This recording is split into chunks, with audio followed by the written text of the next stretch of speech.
இன்னைக்கு உலக கிரிக்கெட் வரலாற்றில் ரசிகர்கள் யாருமே இன்னும் பல நூறு வருடத்துக்கு இன்றைய தினத்தை மறக்க முடியாத ஒரு முக்கியமான நாளாக T20 வேர்ல்டு கப்பில் இன்னைக்கு ஒரு முக்கியமான சம்பவம் ஒன்று நடந்திருக்கு அப்படின்னே சொல்லலாம். அந்த வகையில் ஹேட்ரிக் அப்படிங்கிற ஒரு விஷயம் ஒரு ஆட்டத்தில் நடக்கிறதே ரொம்ப பெரிய ஒரு அபூர்வமான நிகழ்வு. ஆனால் அப்படிப்பட்ட ஹேட்ரிக் ஒரே நாளில் 2 முறை நடந்திருக்கு அப்படின்னு கேட்டால் கண்டிப்பாக யாராலையுமே பார்த்தீங்கன்னா இந்த சம்பவத்தை நம்பவே முடியாது. ஆனால் அப்படிப்பட்ட ஒரு நிகழ்வு தான் இன்னைக்கு இந்த T20 வேர்ல்டு கப்பில் அடுத்துன்னு இன்னைக்கு நடந்திருக்கு. ஸோ அந்த வகையில் இன்னைக்கு காலையில் நடந்த ஆட்டத்தில் ஆப்கானிஸ்தான் அணியும் ஆஸ்திரேலியா அணியும் மோதிருந்தாங்க. இந்த ஆட்டத்தில் ஆப்கானிஸ்தான் அணி ஆஸ்திரேலியா அணியை வீழ்த்தியிருந்தாங்க அப்படிங்கிறது நம்மள பல பேருக்கு கண்டிப்பாக தெரிஞ்சிருக்கும்.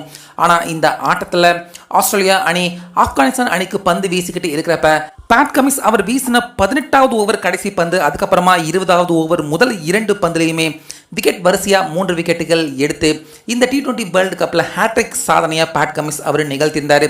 ஸோ அதுக்கப்புறமாக தான் அவங்க பேட்டிங் பண்ணுறப்ப இந்த மேட்ச்சில் தோல்வி அடைஞ்சிருந்தாங்க.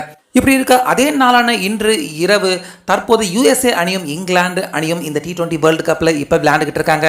இப்படி இருக்க இந்த மேட்ச்சில் ஃபஸ்ட்டு பேட்டிங் பண்ண USA அணி ரொம்ப தடுமாற்றமான பேட்டிங்கை வெளிப்படுத்தி ஒரு மாதிரி தடுமாறி 115 ரன் எடுக்கிறதுக்குள்ள போதும்னு ஆயிடுச்சு அவங்களுக்கு. ஸோ இப்படி இருக்க 19வது ஓவரில் பந்து வீசியிருந்த கிறிஸ் ஜோர்டன் அந்த ஓவர் முதலாவது பந்திலேயே விக்கெட், அதுக்கப்புறமா ஒரு டாட் பால், அடுத்து 3வது பால்ல விக்கெட், 4வது பால்ல விக்கெட், 5வது பால்லையும் விக்கெட் அப்படின்னு கிறிஸ் ஜோர்டன் அவரும் இன்னைக்கு ஹேட்ரிக் விக்கெட்டை USA அமெரிக்கா அணிக்கு எதிராக இப்போ சற்று கொஞ்ச நேரத்துக்கு முன்னாடி நிகழ்த்தியிருந்தார். ஸோ ஆக மொத்தம் ஓவராலாக ஹேட்ரிக் அப்படிங்கிறதே ரொம்ப ஒரு அபூர்வமான விஷயம் தான் கிரிக்கெட்டை பொறுத்த வரைக்கும்.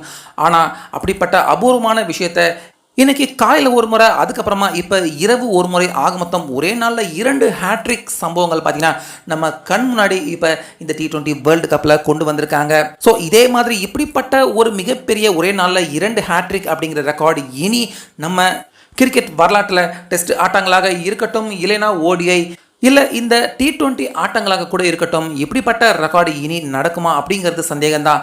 அப்படிப்பட்ட ஒரு மிகப்பெரிய ரெக்கார்டு தான் இன்னைக்கு ஒரே நாளில் 2 ஹேட்ரிக் அப்படிங்கிற இந்த மிகப்பெரிய சம்பவத்தை இன்னைக்கு இந்த T20 வேர்ல்டு கப்பில் நம்ம கண் முன்னாடி நிகழ்த்தி காட்டியிருக்காங்க.